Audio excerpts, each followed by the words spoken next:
Hi everyone, my name is Tirze and I'll shortly present on a published paper named Why We Should Rethink Adoption and Agricultural Innovation, Empirical Insights from Malawi, which was also co-authored by Stephen Whitfield, Annie Dougal and Christian Theofelde.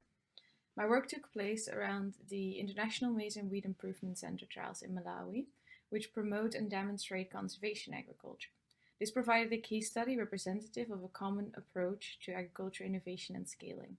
This is the innovation diffusion model, which uses a linear theory of change, showcasing benefits through training lead farmers as community advocates and demonstration trials.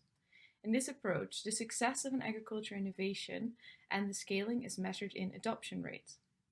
In the context of conservation agriculture, low adoption rates have been the focus of studies identifying constraints to wider uptake.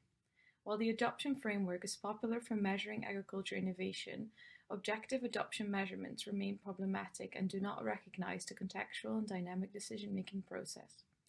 Our study used a technographic and participatory approach to move beyond the adoption framework and understand firstly how agriculture decision-making takes place, including the knowledge construction, secondly, how agriculture is performed in a context of project intervention, and lastly, how practice adaptation plays out in the context of interacting knowledge.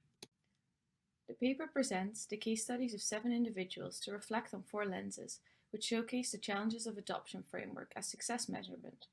The first one is social dynamics and information transfer.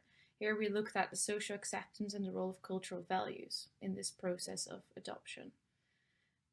The second one is the contextual costs and benefits. This is about the different priorities and experiences and how they determine the implementation and choices that are being made. The third one is the experience and risk aversion. For example, disappointment with previous trial projects, the not understanding of its purpose, the lack of observable improvement and contact with extension officers. On risk aversion, there were examples of farmers not wanting to lock in one practice at the start of the season due to the uncertainty of unforeseen costs. The last one is about practice adaptation. CA as a package was often not adopted in its full form. There was often a mix of older agricultural practices combined with the promoted practices. For example, this mix resulted in ridges burying residues or planting on old ridges. What this shows is that agriculture innovation is more than just a technical package. It's not just about getting the science right or wrong, but it requires interacting with local context and experience. Doing this successfully means redefining innovation and success, and moving beyond the adoption measuring framework has shown that there was a wide diversity in practice adaptation and reinvention.